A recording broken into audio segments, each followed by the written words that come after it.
So I guess we already have about 80 of you joining us. So first, welcome to this session. I'm going to request Professor T. Saranan to begin this session for us, and then we can take it forward.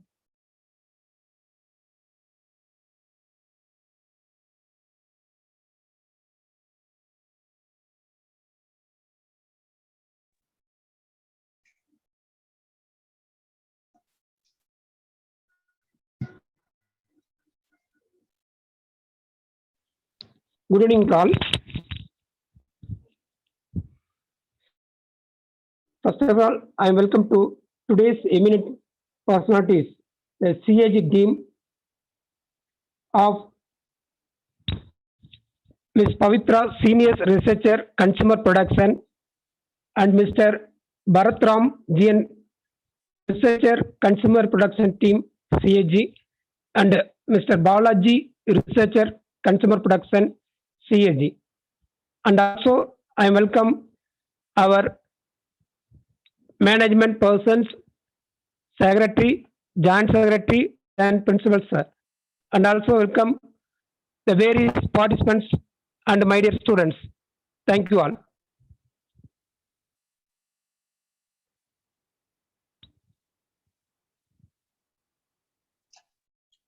Thank you so much for the introduction, sir. In fact, thanks a lot for giving us this opportunity to have this platform with your college and your students. So we're just going to begin this session by talking about responsible energy consumption. Na Tamil pesna better irukuma.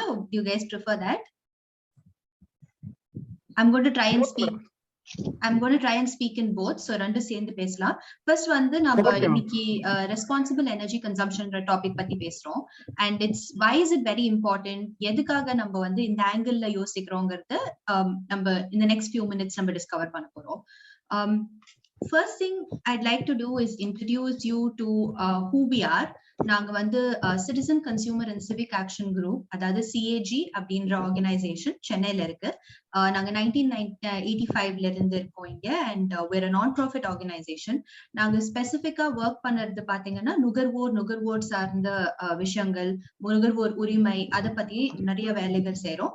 And இது different செக்டர்ஸ்ல கூட செய்யறோம். But ஸ்பெசிபிக்கா நாங்க we are coming from the electricity sector. Why are we today talking about responsible energy consumption?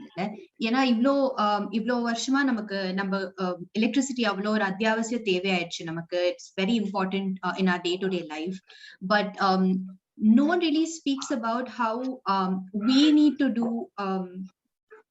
to behave a certain way while consuming our electricity. நம்மளோட மின்சாரத்தை உபயோகிக்கும் போது நம்ம என்ன மாதிரி விஷயங்கள் செய்யணுங்கிறத பத்தி நம்ம அவ்வளவா யோசிக்கிறது இல்லை. ஏன்னா எலக்ட்ரிசிட்டி வந்து நம்ம it's something that is there on a daily basis நம்ம வீட்டுலன்னு நம்ம எடுத்துக்கிறோம். இப்ப பாத்தீங்கன்னா நம்ம நாட்டுல மட்டும் 78% ஆஃப் த ஹவுசஸ்ல வந்து 2000, அதாவது 2000ல 78% ஆஃப் த ஹவுசஸ் வந்து எலக்ட்ரிசிட்டி கிடைச்சது. பட் இப்போ 2016 படி 87% வீடுகளுக்கு மின்சாரம் இருக்கு. இதுவே இப்போ 2021ங்கிற டேட்டா எடுத்து பார்த்தா இட்ஸ் நியரிங் 100% அப்படிங்கிற மாதிரி ஒரு ரிப்போர்ட் தான் நமக்கு வந்துட்டு இருக்கு. எஸ்பெஷலி ஆஃப்டர் சௌபாகியாங்கிற ஒரு ஸ்கீம் வந்து எல்லா வீடுகளுக்கும் வந்து மின்சாரம் கொண்டு வரணுங்கிற இனிஷியேட்டிவ் வந்து அரசாங்கம் எடுத்ததுனால இப்போ more and more houses are getting electricity connections. இப்போ it's now become such an indispensable part of our life. இப்போ நம்ம வீட்டுல நம்ம இப்போ உட்காந்து நம்ம இது பேசிட்டு இருக்கிறதுக்கே நமக்கு இப்போ மின்சாரம் தேவைப்படுது. எல்லா விஷயத்துக்குமே நம்ம வந்து ஆன் அ டெய்லி பேசிஸ் எலக்ட்ரிசிட்டியில டிபெண்ட் பண்ணிருக்கோம். இது வந்து நல்ல விஷயமா இருந்தாலும் இதுல இருக்கிற ஒரு டிஸ்அட்வான்டேஜோ இல்ல பெரிய ஒரு ப்ராப்ளம் இதுல என்னன்னா, இட்ஸ் தட் எலக்ட்ரிசிட்டி நம்ம கன்சியூம் பண்றதுனால மட்டுமே 60% of green house gases produce ஆகுது நம்ம வேர்ல்ட்ல. அதுக்கு காரணமா நம்மளோட எனர்ஜி கன்சம்ஷன் தான் இருக்கு. எனர்ஜி கன்சம்ஷனுக்கும் போது அது நம்மளோட ஃபியூவலா இருக்கலாம், இல்லைன்னா வந்து எலக்ட்ரிசிட்டியா இருக்கலாம். இது ரெண்டுமே சேர்ந்து ஒரு 60% of the green house gases நம்ம ப்ரொடியூஸ் பண்றதுக்கான காரணம் எனர்ஜி, நம்ம வந்து வீட்டுல வந்து உபயோகப்படுத்துற மின்சாரம் இதுதான் இருக்கு. இது ஏன் அப்படி நம்ம இதை பத்தி நம்ம கவலைப்படணும்னா, இப்போ ரீசெண்டா நம்ம எல்லாருமே வந்து கிளைமேட் சேஞ்சுங்கிற விஷயங்களை பத்தி பேசிட்டு இருக்கோம். நம்ம நிறைய கேள்விப்பட்டிருப்போம். அதாவது நம்மளோட உலகமே வந்து ரொம்ப ஒரு வார்ம் ஆயிட்டே வருதுன்னு சொல்றாங்கல்ல. இப்போ climate as we know it is changing. நம்மளோட சம்மர்ஸ் ஆர் ஹாட்டர், இல்ல வந்து நமக்கு எப்பவுமே மழை இருக்கிற டைம்ல மழை வருது இல்ல, அந்த மாதிரி நிறைய விஷயங்களுக்கான காரணம் வந்து நம்ம கிரீன் ஹவுஸ் கேசஸோட கிரீன் ஹவுஸ் கேசஸ் வந்து நிறைய கான்சென்ட்ரேட்டடா அட்மாஸ்பியர்ல இருக்கிறதுனால நம்மளோட சன் ரேடியேஷன், சோலார் ரேடியேஷன் வந்து வேர்ல்ட்லயே ட்ராப் ஆகும்போது இந்த மாதிரி ஒரு சுச்சுவேஷன் வருது. இது வந்து இதை வந்து நம்ம ரெடியூஸ் பண்ணணும் அப்படின்னா நம்ம எவ்வளவு வந்து மின்சாரத்தை வந்து கன்சியூம் பண்றோம், எப்படி பண்றோங்கிறத நம்ம மானிட்டர் பண்ணது ரொம்ப அவசியம். ஏன் இதை நம்ம அவசியம்னு சொல்றோம் அப்படின்னா, இப்போ வீட்டுல நம்ம ஒரு யூனிட் பயன்படுத்துறோம்னா, அதாவது 1 kilowatt that you are consuming in your houseல, அது வந்து 2 kilowatts in a generate is it's 2 kilowatt in a power plant that where it's generated. அதாவது நீங்க உற்பத்தி செய்யற இடத்துல 2 யூனிட் வந்து நம்ம வீட்டுல வந்து ஒரு யூனிட்ல சேவ் பண்றதுக்கு சமானம். சோ இப்போ நம்ம ஈச் அண்ட் எவ்ரி ஒன் நம்ம வந்து ஒரு யூனிட் சேவ் பண்ணோம்னா twice the amount of electricity வந்து ப்ரொடியூஸ் பண்ணாம நம்ம தடுக்கலாம், which is a major win இல்லையா? ஏன்னா நம்ம ஒரு ஆள் ஒரு வருஷத்துல 1181 யூனிட் நம்ம வந்து கன்சியூம் பண்றதா சொல்றாங்க. அதுல வந்து நீங்க ஒரு 20% இல்ல 10% குறைச்சா கூட just imagine the amount of impact you can make. நீங்க ஒரு தனி மனிதரா ஒரு வருஷத்துல நீங்க கன்சியூம் பண்ற எலக்ட்ரிசிட்டியை வந்து கன்சர்வ் பண்ணீங்கன்னா நீங்க அதுக்கான ரிசல்ட்டா பெரிய ஒரு இம்பாக்ட் கிரியேட் பண்ண முடியும். நிறைய அதுக்கு twice the amount of electricity generate பண்ணாம தடுக்க முடியும். ஒரு ஐஇஏங்கிற ஆர்கனைசேஷன், அதாவது இன்டர்நேஷனல் எனர்ஜி ஏஜென்சிங்கிற ஆர்கனைசேஷன் வந்து ஒரு ஸ்டடி பண்ணாங்க.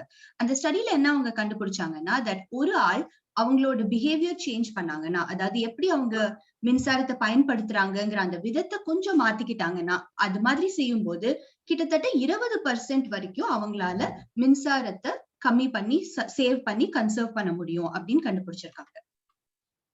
இதுவே வந்து நீங்க எந்தெந்த மாதிரி விஷயங்கள்ல செய்யலாம் அப்படிங்கறத பேசும்போது, இப்போ ஒரு சின்ன எக்ஸாம்பிள் கொடுக்கணும்னா, ஒரு எல்இடி பல்ப் உங்க வீட்டுல வந்து இன்கேண்டசென்ட் பல்போ அந்த குண்டு பல்புன்னு சொல்லுவாங்கல்ல, அதுக்கு பதிலா நீங்க எல்இடி பல்பா மாத்தீங்கன்னா உங்களுக்கு certain level of energy saving கிடைக்கும். சோ நம்ம கவர்மெண்ட் என்ன பண்ணிருக்காங்கன்னா, உஜாலா ஸ்கீம்ங்கிறது படி நிறைய எல்இடி பல்ப்ஸ் வந்து தமிழ்நாடுல டிஸ்ட்ரிபியூட் பண்ணிருக்காங்க. ஆஸ் ஆஃப் டுடே கிட்டத்தட்ட there is 43,07,479 LED bulbs வந்து டிஸ்ட்ரிபியூட் பண்ணப்பட்டிருக்கு. இத்தனை பல்ப் டிஸ்ட்ரிபியூட் பண்றதுல என்ன ஆயிருக்குன்னா, ஒரு 224 crore வரைக்கும் உங்களுக்கு காஸ்ட் சேவிங்ஸ் ஒரு வருஷத்துக்கு வந்திருக்கு. இதுக்கு அடுத்து there's also been a 5,59,399 megawatt of energy has also been saved. Megawatt hour of energy has also been saved. இது வந்து நம்ம பார்க்கும்போது in terms of impact, just doing this one thing, அதாவது switching your electricity, your incandescent bulb to LED bulb, இந்த ஒரு சின்ன செயல்னால உங்களுக்கு இவ்ளோ பெரிய சேவிங்ஸ் வந்து in terms of cost and in terms of energy ரெண்டுமே நமக்கு வந்து கிடைச்சிருக்கு. This is the reason why we are today talking about நம்ம ஒரு தனி மனிதரா என்ன பண்ண முடியும். What are we doing when it comes to consuming our energy? நம்ம யோசிச்சுட்டு நம்ம வந்து நம்மளோட மின்சாரத்தை நம்ம வந்து பயன்படுத்துறோமா, அது ஏன் நம்ம இவ்வளவு யோசிச்சு பயன்படுத்தணுங்கிறதுக்கான டிஸ்கஷன் தான் நம்ம இப்ப முன்னாடி பார்த்தோம். தட் இவ்வளோ இம்பாக்ட் நம்மளால கிரியேட் பண்ண முடியும். சோ ஒரு தனி மனிதரா நம்மளால என்னெல்லாம் செய்ய முடியும், அது எவ்வளவு எஃபெக்டிவா செய்ய முடியுங்கிறத பத்தி பேசுறதுக்காக I'm going to call Balaji over. So I'm going to request Balaji to take this forward from now. He'll be speaking about energy conservation, energy efficiency. Balaji, thank you. Yes, thanks Pavitra. So இப்போ இப்போ வந்து எல்லாருமே வந்து நம்ம எதுக்காக இதெல்லாம் பண்ணணும் அப்படின்றது எல்லாமே இப்ப பார்த்தோம். ஸோ இப்போ நம்ம ஒரு தனி மனிதரா யாரு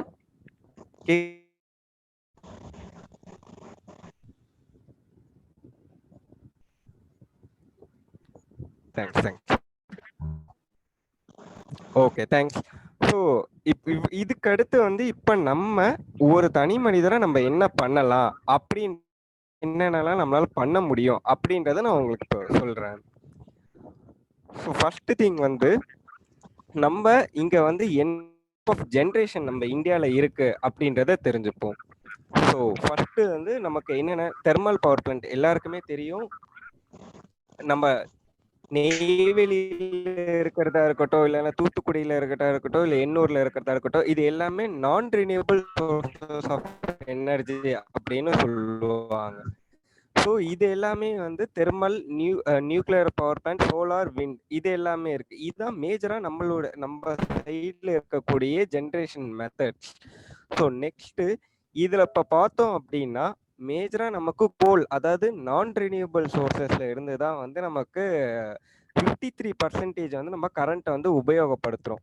ஸோ மீதி இருக்கிறது எல்லாமே வந்து 37% வந்து ரினியூவபிள் எனர்ஜி. மற்றது எல்லாமே கேஸு, நியூக்ளியர் அப்படிதான் போயிட்டு இருக்கே தவிர்த்து இது எல்லாமே ஒரு காலத்துல வந்து நமக்கு கிடைக்க ரொம்ப கஷ்டமாயிடும். ஸோ இது எல்லாமே ஆல்ரெடி இருந்தது, இப்போ நம்ம யூட்டிலைஸ் பண்ணிட்டு இருக்கோம். அதுதான் இப்போ வரைக்கும் நம்ம யூஸ் பண்ணிட்டு இருக்கிறது. இது எவ்வளவு நாளுக்கு நம்மளால இதே யூஸ் பண்ண முடியும் அப்படின்றது வந்து ரொம்ப டவுட் தான் இது. ஏன்னா நமக்கு வரக்கூடிய நெக்ஸ்ட் ஜென்ரேஷன் இப்பவே நம்ம ஆல்ரெடி வந்து நம்மளுடைய டிமாண்ட், அதாவது எலக்ட்ரிசிட்டி தேவைன்றது வந்து ரொம்ப அதிகமாவே இருக்கு. அப்படி இருக்கும் பொழுது நம்மளால எந்த அளவுக்கு எலக்ட்ரிசிட்டி யூசேஜை கம்மி பண்ண முடியுதோ அப்பதான் நமக்கும் சரி, நமக்கு அடுத்து வரக்கூடிய ஜென்ரேஷனுக்கும் அது யூஸ்ஃபுல்லா இருக்கும். ஸோ ஒன்று இப்போ வந்து இதுல பார்க்கலாம் எல்லாருக்குமே வந்து என்னென்ன டைப் ஆஃப் எப்படி வந்து நமக்கு ஜென்ரேஷன் வருது அப்படின்றது. ஒரு ஜென்ரேஷன் நமக்கு பவர் எப்படி வீட்டுக்கு வருது அப்படின்னு பார்த்தீங்கன்னா ஜென்ரேஷன் ஸ்டேஷன்னு சொல்லுவாங்க.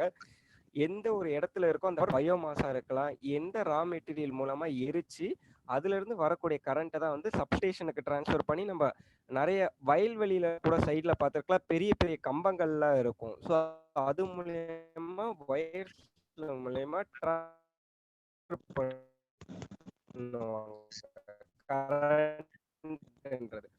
அப்படி இருந்துதான் வந்து நம்மளுடைய வீட்டுக்கு கடைசியா வருது. ஸோ இப்ப பவித்ரா முன்னாடியே சொல்லியிருந்தாங்க, 1 யூனிட் ஆஃப் எனர்ஜி நம்ம சேவ் பண்றது 2 யூனிட்ஸ் ஆஃப் பவர் வந்து நம்ம ஜெனரேஷன் இடத்துல வந்து சேவ் பண்ண முடியும் அப்படின்றது. அதுதான்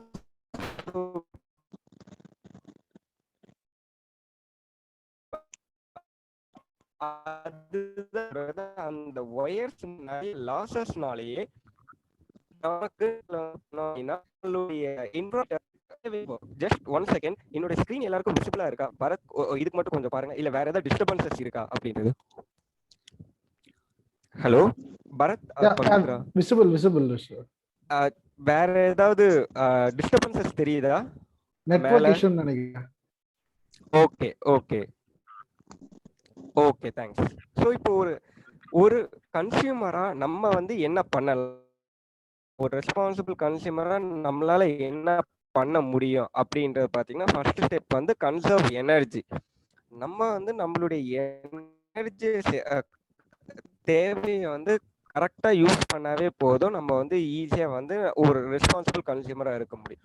அதுக்கு அடுத்த விஷயம் என்னன்னா எனர்ஜி எஃபிஷியன்ஸ் வாங்குறது. ஆல்ரெடி இருக்கிற அப்ளையன்சஸ் நம்ம வீட்டுல இருக்குன்னா அதை வந்து எந்த அளவுக்கு உபயோகமா வந்து நம்ம யூஸ் பண்ண விஷயமோ, அதுக்கடுத்து இன்கேஸ் நம்ம புதுசா ஒரு அப்ளையன்சஸ் வாங்க போகிறோம் அப்படின்னா எந்த மாதிரி அப்ளையன்சஸ் வாங்க அது வந்து எல்லாருக்கும்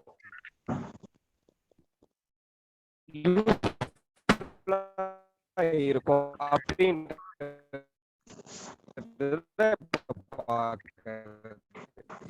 இது ரெண்டு மேஜரா இப்ப பார்க்கலாம். சோலாரா இருக்கட்டும், வீடு அந்த மாதிரி விஷயத்துல ஒரு பாசிவ் ஹவுஸா நம்ம வந்து கன்ஸ்ட்ரக்ட் பண்ணோம்னா அது நமக்கும் யூஸ்ஃபுல்லா இருக்கும். சொல்ல முடியும் என்ன மாதிரி அப்ளையன்சஸ் தான் நம்ம வாங்கலாம் அப்படின்றதுதான். ஸோ நம்ம வீட்ல லைட்ஸ், ஃபேன்ஸ், டிவி, ரெஃப்ரிஜிரேட்டர் இது எல்லாமே நம்ம வீட்டில் இப்போ லிஸ்ட் பண்ணிருக்கிற எல்லா அப்ளையன்சஸுமே மேக்சிமம் எல்லார் வீட்லையும் இருக்கக்கூடியதுதான். இந்த அப்ளையன்சஸ் வந்து நம்ம பண்ண முடியுது அப்படின்றதுல நம்ம பார்க்க போகிறோம். ஸோ ஃபர்ஸ்ட் திங் வந்து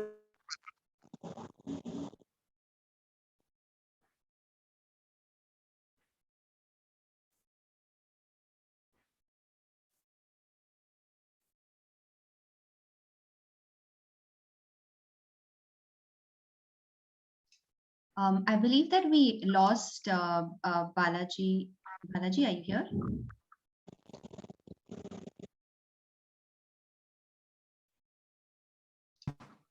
Hello. Balaji, I think your connection is. Yes, little connection much. cut ஆயிடுச்சு அதுதான். Okay, okay. Okay, I'm just Yeah, thank you. sharing my screen.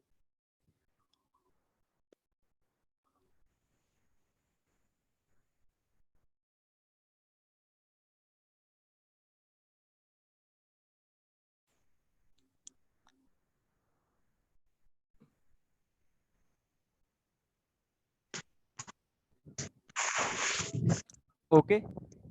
So first thing வந்து lighting. எல்லார் வீட்லயுமே நம்ம வந்து லைட் பண்றோம். அந்த லைட்டிங்ல வந்து இன்கேண்டசன்ட் பல்பா இருக்கட்டும் இல்ல சிஎஃப்எல் எல்இடி பல்ப், இது 3 தான் நம்ம வந்து மேஜரா நம்ம யூஸ் பண்ணிட்டு இருக்கிறது. ஸோ இந்த இன்கேண்டசன்ட் பல்ப்ன்றது ரொம்ப பழைய பல்ப். அது வந்து ரொம்ப எனர்ஜி வந்து எடுக்கக்கூடியது. பவர் வந்து அது 60 வாட்ஸ்ல எடுக்கும். அதே இப்போ வரக்கூடிய சிஎஃப்எல் பல்ப்லாம் 9 வாட்ஸ்ல இருந்தே நமக்கு பல்ப்லாம் கிடைக்குது. ஸோ இந்த சிஎஃப்எல் பல்ப், இன்கேண்டசன்ட் பல்போ இல்ல சிஎஃப்எல் பல்புக்கு பதிலாக நம்ம எல்இடி பல்ப் யூஸ் பண்ணாவே நம்மளுடைய எனர்ஜி கன்சம்ஷன் வந்து நம்ம ஈஸியா குறைக்க முடியும். நெக்ஸ்ட் திங், நம்ம தேவையில்லாத லைட். ஃபர்ஸ்ட் திங், எல்லாருக்குமே வந்து சின்ன வயசுல இருந்து நம்ம பார்த்துருக்கிறது வந்து தேவையில்லாத எலக்ட்ரிக்கல் அப்ளையன்சஸ் எல்லாமே வந்து ஆஃப் பண்ணணும். நம்ம ஸ்கூல்ல இருந்து நம்ம இதுதான் பார்த்துட்டு வந்திருக்கிறது. இதுதான் ப்ராக்டிஸும். இது தேவையில்லாத லைட்டுன்றதை விட நமக்கே தெரியும், இந்த ஒரு டெக்கரேஷனுக்காக நம்ம ஒரு சில லைட்ஸ்லாம் வச்சிருப்போம். இந்த மாதிரி லைட்ஸ்லாம் இருந்துச்சுன்னா அதெல்லாம் நம்ம ஆஃப் பண்ணிட்டோம் அப்படின்னா அது வந்து நமக்கு வந்து ரொம்ப எனர்ஜி கன்சம்ஷனை வந்து ஈஸியாக குறைச்சிடும்.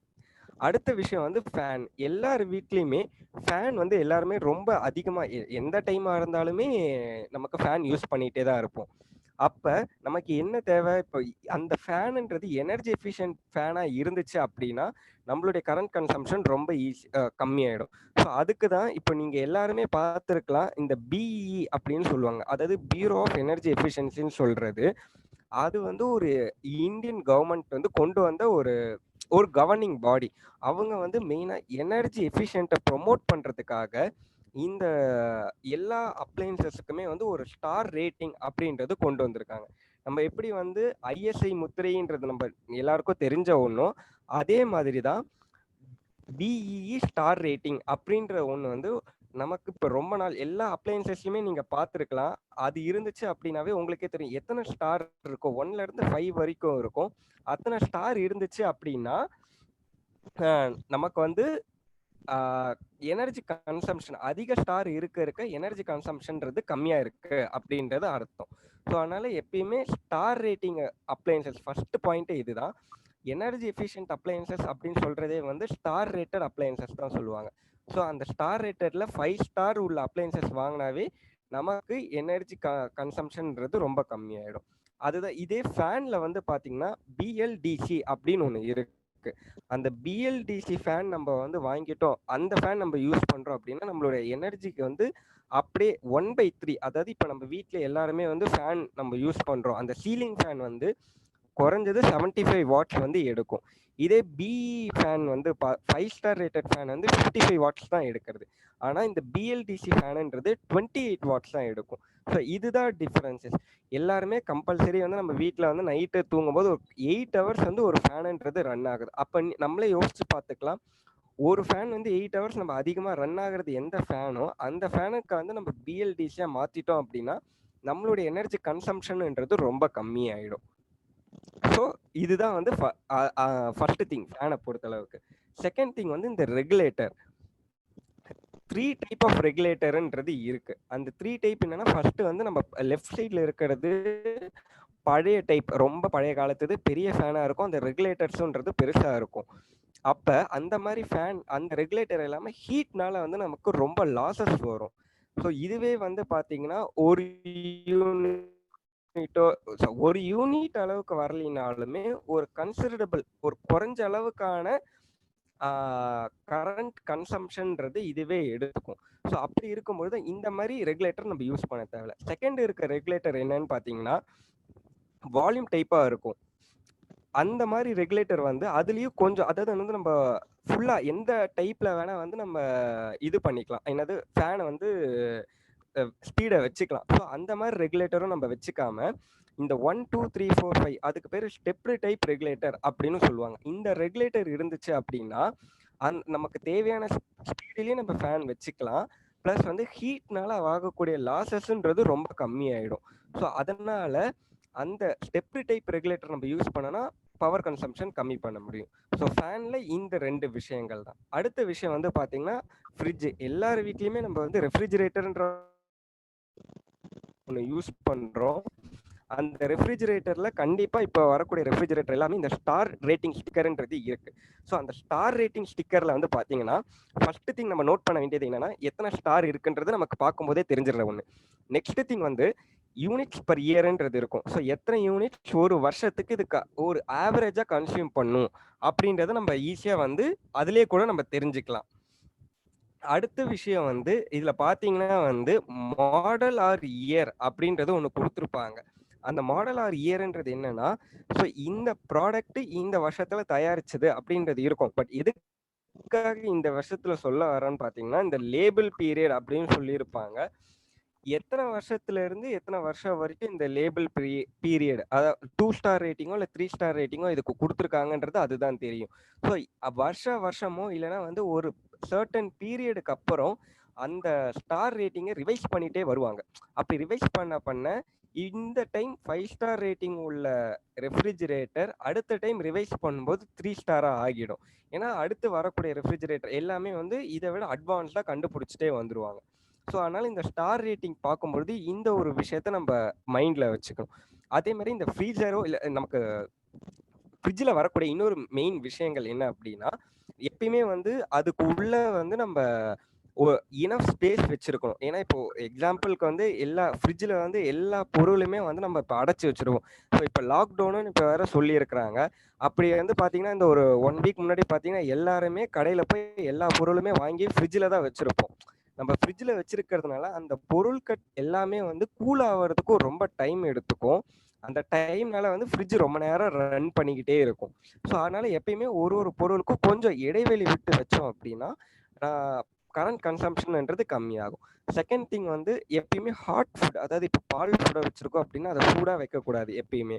அதே மாதிரி நம்மளுடைய ரெஃப்ரிஜிரேட்டருக்கு பின்னாடி, அதாவது சுற்றி வந்து எப்பயுமே வந்து ஸ்பேஸ் விட்டு வைக்கணும், இடைவெளி விட்டு வைக்கணும். ஏன்னா நம்ம ரெஃப்ரிஜிரேட்டருக்கு பின்னாடி ஃப்ரிட்ஜுக்கு பின்னாடி பார்த்தீங்கன்னா ஒரு காயில் இருக்கும். அது எப்பயுமே ரொம்ப ஹீட்டாகவே இருக்கும். அது என்னன்னா உள்ள இருக்கக்கூடிய பொருள்ல இருந்து வரக்கூடிய ஹீட்டை அப்சர்வ் பண்ணி வெளியில தான் ரிலீஸ் பண்ணுது.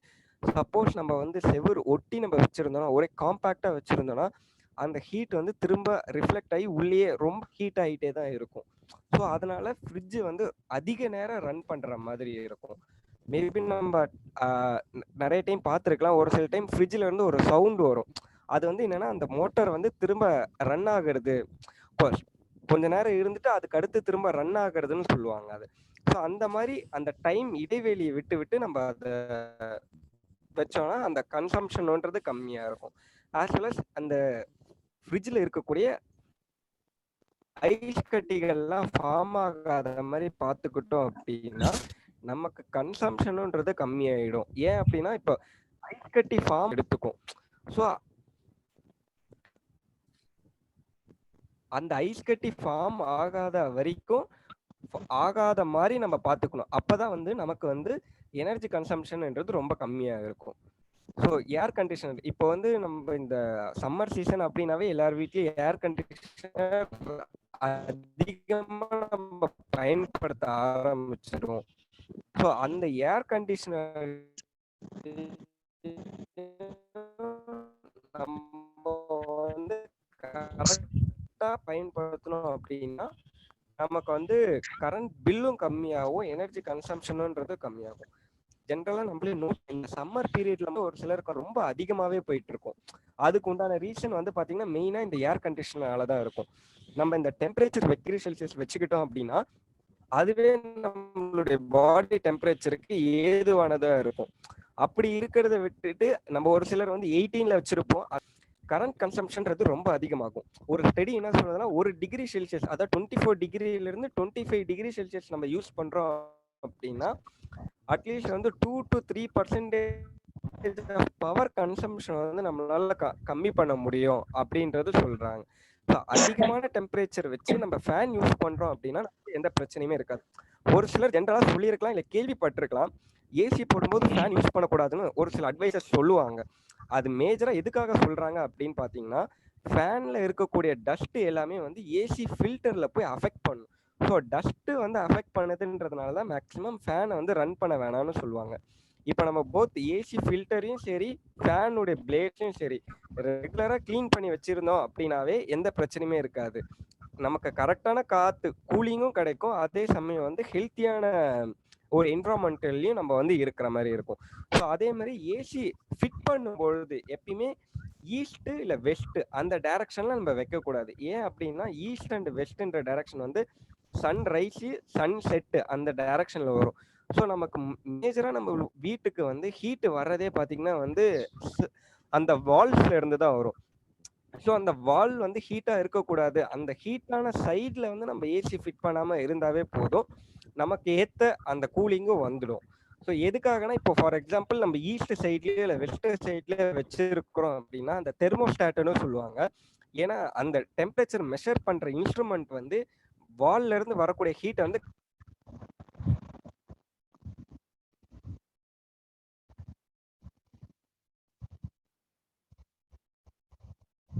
கண்டினியூஸா அது மெஷர் பண்ணிட்டே தான் இருக்கும்.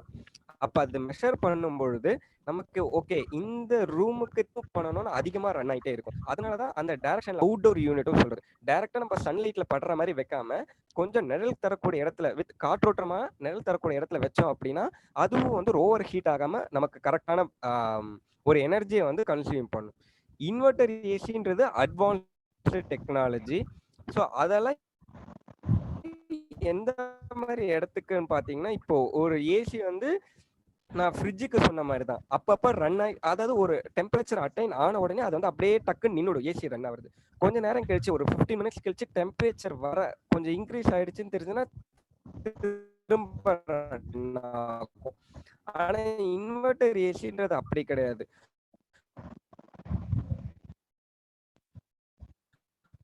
ஒரு கான்ஸ்டன்டான டெம்பரேச்சர் அந்த கான்ஸ்டன்டான ஸ்பீட்ல தான் அந்த மோட்டர்ன்றது ரன் ஆயிட்டு இருக்கும். அதனால வந்து நமக்கு இன்வெர்டர் ஏசி உள்ள டிஃபரன்ஸ். ஸோ இப்போ வந்து பாத்தீங்கன்னா இந்த டெலிவிஷன் எல்லாருமே வீட்ல, அதுவும் இந்த லாக்டவுன் பீரியட்ல கம்பல்சரி டெலிவிஷன்றது வந்து அதிகமா யூஸ் பண்ணக்கூடிய ஒண்ணுதான். டெலிவிஷன்லயே வந்து நம்ம எப்படி வந்து பவர் கன்சம்ஷன் பண்ணலாம் அப்படின்னா வந்து ஆஃப் பண்ணணும். எதுக்காக அப்படின்னா ஸ்டாண்ட் பை மோட் அப்படின்னு சொல்லுவாங்க. அதாவது ஒரு அப்ளையன்சஸ் வந்து ஸ்விட்ச் ஆன் பண்ணி வச்சிருக்கோம், பட் ஆனா அதை யூஸ் பண்ணாம இருக்கிறோம் அப்படின்னா ஒரு மினிமம் அமௌண்ட் ஆஃப் பவர் வந்து அதை கன்சியூம் பண்ணிக்கிட்டே தான் இருக்கும். அதுக்கு பேர் தான் ஸ்டாண்ட் பை பவர்னு சொல்லுவாங்க.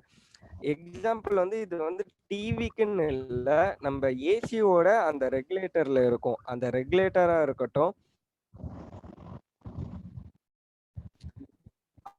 அதே மாதிரி வந்து டிவியோட செட் ஆஃப் பாக்ஸ்.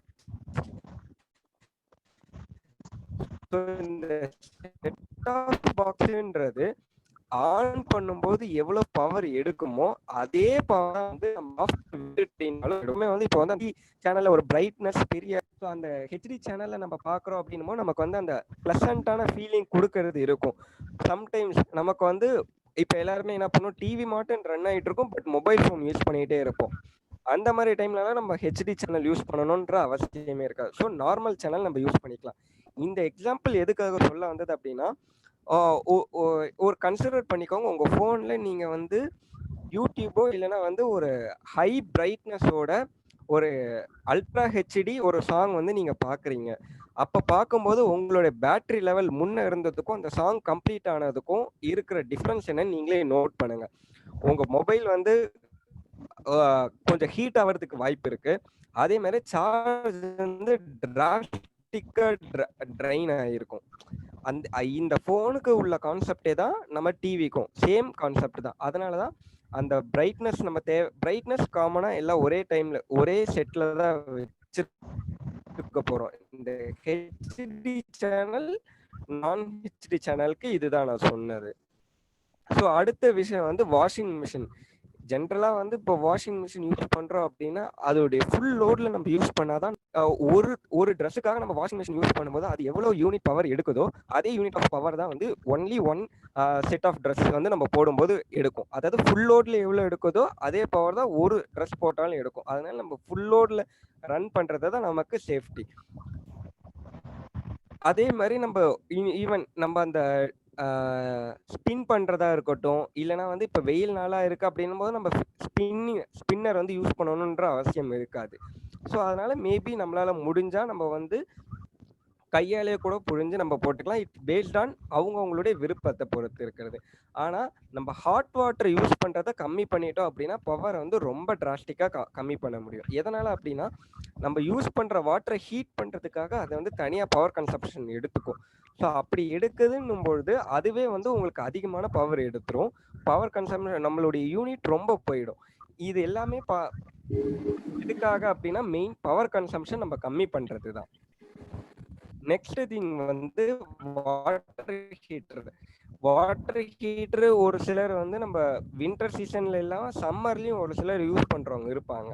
இதுல ஒரே ஒரு பாயிண்ட் என்ன அப்படின்னா கரெக்டான டைமுக்கு நம்ம ஆன் பண்றது ஆஃப் பண்றது. ஏன்னா அந்த 25 லிட்டர் கெப்பாசிட்டி உள்ள வாட்டர் ஹீட்டர் வந்து 5 மினிட்ஸ்ல ஹீட் ஆயிடுது, அந்த தண்ணி ஹீட் பண்ணிடுது அப்படின்னா நம்ம ஒரு 10 மினிட்ஸ் யூஸ் பண்ணி ஆன்லேயே வச்சிருக்கோம் அப்படின்னாவே வந்து ஸ்டாண்ட் பை மோட் நான் முன்னாடி சொன்ன மாதிரி அதுல உங்களுக்கு பவர் கன்சம்ஷன் இது வாட்டர் ஹீட்டர்லாம் ரொம்பவே எடுக்கும். So normal water heater 3000 watts, அதாவது 1500 மினிமம்ல இருந்து 3000 வாட்ஸ் வரைக்கும் அது எடுக்கும். அதனால இது எல்லாமே இந்த மாதிரி சின்ன சின்ன விஷயங்கள் நம்ம பண்ண இது எல்லாமே நமக்கு இபி பில்லையும் குறைக்கும். இது எல்லாத்த விட நம்மளுடைய என்விரான்மெண்டலுக்கு, அதாவது பவர் ஜென்ரேஷன் ஆகிற இடத்துல ஒரு யூனிட் நம்ம சேவ் பண்ணா கூட 2 யூனிட் ஜென்ரேஷனை நம்ம கம்மி பண்ணிட முடியும். ஸோ இதுதான் மேஜரான விஷயங்கள் நான் சொல்ல வந்தது எல்லாமே. இது தவிர்த்து உங்களுக்கு வேற ஏதாவது டவுட்ஸ் இருந்துச்சு அப்படின்னா நம்ம லாஸ்ட் செஷன்ல நம்ம பரத் இதுக்கு அடுத்து அவங்க வந்து பேசுவாங்க. இதெல்லாம் பண்ணதுனால என்ன பெனிஃபிட் வந்திருக்கு அப்படின்ற ஒரு ஸ்மால் ஸ்டோரி மட்டும் பரத் அவங்க சொல்லுவாங்க. இந்த ஸ்டோரி முடிச்சதுக்கு அடுத்து நம்ம டவுட்ஸ் ஏதாவது இருந்ததுன்னா அப்ப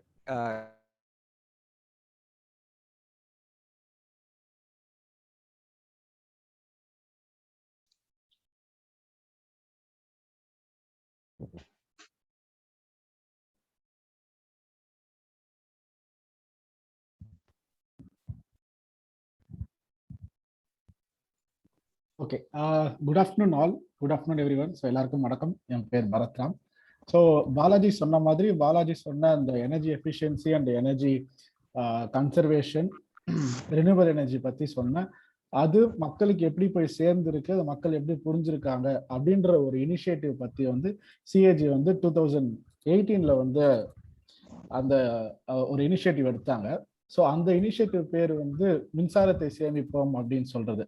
ஸோ 2018 to 2019 வரைக்குமே வந்து இந்த ஒரு ப்ராஜெக்ட் வந்து பண்ணிட்டு இருந்தோம். ஸோ அது அப்போ வந்து ஒரு 650 ஹவுஸ் ஹோல்ட்ஸ் வந்து நாங்கள் கொஸ்டின் பண்ணோம். ஸோ இந்த மாதிரி நீங்க வீட்டில் இல்லாத டைம்ல நீங்க ஃபேன் ஆஃப் பண்றீங்களா, இல்லை எல்இடி பல்ப்ஸ் யூஸ் பண்ணாம நீங்க சிஎஃப்எல் பல்ப்ஸ் அந்த மாதிரி பல்ப்ஸ் யூஸ் பண்றீங்களா? இப்போ பாலாஜி சொன்ன எல்லா கேரக்டரிஸ்டிக்ஸுமே வந்து கேட்டகரிஸ்மே வந்து அது ஒரு கொஸ்டினா வந்து கேட்டிருந்தோம். ஸோ அதுல வந்து என்ன எங்களுக்கு தெரிஞ்சிச்சு அப்படின்னா, ஸோ ஓவரால் பவர் கன்சம்ஷன் வந்து வந்து இந்த மாதிரி யூஸ் பண்ணீங்க, இந்த மாதிரி அந்த எனர்ஜி எஃபிஷியன்சி டிப்ஸ் எல்லாம் கொடுத்து நீங்க யூஸ் பண்ணிட்டு இருந்தீங்க அப்படின்னா ஸோ ஒரு 7% ஆஃப் தி பவர் கன்சம்ஷன் வந்து ரெடியூஸ் ஆயிருக்கு. So before and after. So அவங்களுக்கு வந்து 2018 நாங்கள் இன்டர்வியூ எடுக்கும் போது இந்த மாதிரி டிப்ஸ் கொடுத்து ஒரு 2019 கால் பண்ணி கேட்கும் போது ஸோ இந்த மாதிரி யூஸ் பண்ணீங்களா அப்படின்னு கேட்கும்போது அவங்களோட பவர் கன்சம்ஷன் யூனிட்ஸை வந்து கம்பேர் பண்ணி அதை வந்து எப்படி ஆயிருக்கு அப்படின்னு ஒரு 650 ஹவுஸ் ஹோல்ட்ஸை நாங்கள் செக் பண்ணோம். ஸோ அதில் வந்து ஓவராலாக வந்து ஒரு 7% வந்து அவங்களோட பவர் கன்சம்ஷன் ரெடியூஸ் ஆயிருக்குன்னு சொல்லியிருக்காங்க. ஆல்சோ நிறைய பேர் வந்து இந்த மாதிரி டிப்ஸ் வந்து இதுக்கு முன்னாடி நாங்கள் கேட்டதில்லை, இது மாதிரி யாருமே சொன்னதில்லை ஸோ அப்படின்னு சொன்னாங்க. ஸோ அதுவுமே வந்து இந்த மாதிரி டிப்ஸ் வந்து நாங்கள் எங்களுக்கு தெரிஞ்சவங்களுக்கு ஷேர் பண்ணுறோம் அப்படின்னு சொன்னாங்க. So energy efficiency, energy renewal energy and energy conservation வந்து நம்ம கண் முன்னாடி தெரிஞ்சிருக்கோம் அந்த விஷயம். ஸோ அது எல்லாமே நமக்கு வந்து புதுசாக பார்க்குற மாதிரி இருக்கும். பட் ஆனால் நம்ம அது கண் முன்னாடியே இருக்கும். லைக் ஒரு ஒரு சிஎஃப்எல் பல்ப் வந்து எல்இடி பல்ப் மாத்தலான்றது யோசிச்சிருப்போம். பட் அது வந்து நம்ம வந்து இம்ப்ளிமெண்ட் பண்ணியிருக்க மாட்டோம். ஸோ அதுதான் இது ஒரு இனிஷியேட்டிவ் பண்ணது. ரெண்டாவது, இந்த நம்ம இந்த டான்ஜெட்கோ அப்படின்னு சொல்ற இந்த மின்சார வாரியம் கூட சேர்ந்து நாங்க வந்து மின் நுகர்வோர் மையம் அப்படின்னு சொல்லிட்டு நாங்க ஒரு 7 டிஸ்ட்ரிக்ட்ஸ்ல வந்து ரன் பண்ணிட்டு இருக்கோம். ஸோ அதுல வந்து இன்க்ளூடிங் சேலம்லயும் வந்து நாங்க அது வந்து அந்த மின் நுகர்வோர் மையம் அப்படின்ட்டு வந்து நாங்க ரன் பண்ணிட்டு இருக்கோம். ஸோ இந்த மின் நுகர்வோர் மையம் அப்படின்னா வந்து இப்போ நம்ம எல்லாருக்குமே தெரியும், திடீர்னு நைட்ல பவர் கட் ஆகும். அது வந்து நம்ம யாருக்கு ஃபோன் பண்ணணும், லைன்மேன் ஃபோன் பண்ணணுமா, இல்லை அசிஸ்டன்ட் இன்ஜினியர் ஃபோன் பண்ணணுமா, இல்லை அதுக்கு மேலே இருக்கிறவங்க ஃபோன் பண்ணணுமா அப்படின்னு யோசிச்சுட்டு இருக்கும் போதே வந்து சம்டைம்ஸ் நம்மளே ஃபீல் பண்ணியிருப்போம் வந்து டான்ஜெட்கோ இபி வந்து ஃபோன் எடுத்துருக்க மாட்டாங்க. ஸோ சம்டைம் நம்ம வந்து நிறைய டைம் வந்து கரண்ட் கட் ஆகி நைட்ல வந்து கரண்ட் எல்லாமே தூங்கியிருப்போம். அட் த சேம் டைம் நம்ம வந்து அடிக்கடி பவர் லோ வோல்டேஜ் வரும், ஹை வோல்டேஜ் வரும். ஸோ இதெல்லாமே வந்து இந்த rural areas as well as city ஏரியாஸ்லுமே வந்து அது யாருக்கிட்ட போய் ப்ராப்பரா சேனல் பண்ணணும், யாருக்கிட்ட போய் ப்ராப்பரா கொடுக்கணும் அப்படின்ற அந்த ஒரு விஷயத்தை தான் வந்து டீமிஸ்டிஃபை பண்ணலான்னு சொல்லிட்டு 2016 இந்த எலக்ட்ரிசிட்டி கன்சியூமர் செல் அப்படின்றது ஆரம்பிச்சோம்.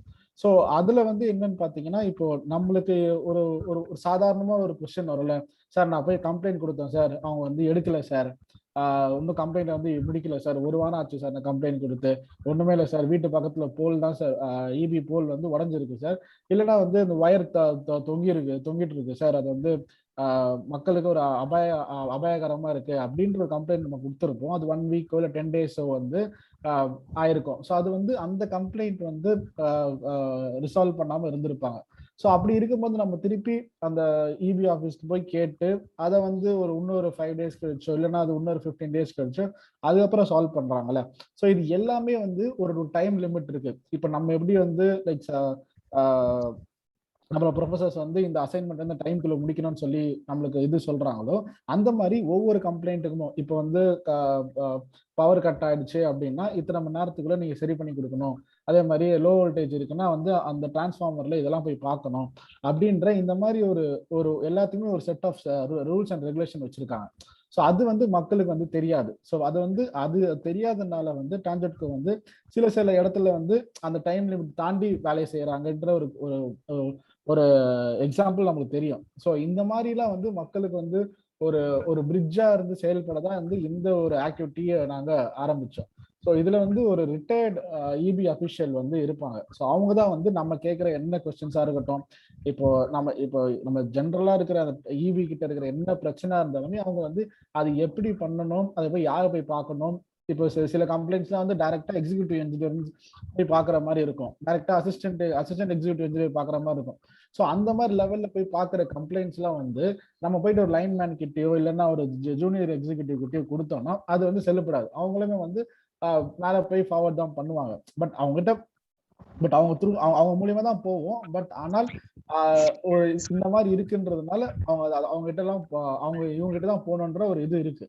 ஸோ அந்த மாதிரி ஒரு சில எக்ஸாம்பிள்ஸ் வச்சு மெயினா வந்து இந்த இந்த இந்த இனிஷியேட்டிவ் வந்து நாங்க ஆரம்பிச்சது காரணம் வந்து மக்களுக்கு வந்து இபியை பத்தி ஒரு ஃபுல்லா டீமிஸ்டிஃபை பண்ணோம். ஃபுல்லா இபினா என்ன, ஸோ இபில என்னென்ன பண்றாங்க, அது பாலிசி வைஸ் இருந்தாலும் சரி, இல்லைன்னா வந்து இப்போ ரீசெண்டா வந்துச்சு அந்த பில்லிங் பத்தி, ஸோ அதை பத்தி கூட நாங்க வந்து மக்களுக்கு வந்து சொல்றோம். ஸோ ஜென்ரலா வந்து நாங்க வந்து நேரடியா மக்கள் இருக்கிற ஒவ்வொரு டிஸ்ட்ரிக்ட்ல இருக்கிற ஒவ்வொரு ஊருக்கா போயிட்டு கூட்டங்கள் போட்டு அங்க வந்து இந்த மாதிரி எக்ஸ்பிளைன் பண்ணுவோம், நாங்க யாரு என்ன பண்றோம்னு சொல்லிட்டு. அங்க மக்கள் வந்து அவங்களுக்கு குறைகள் சொல்லுவாங்க.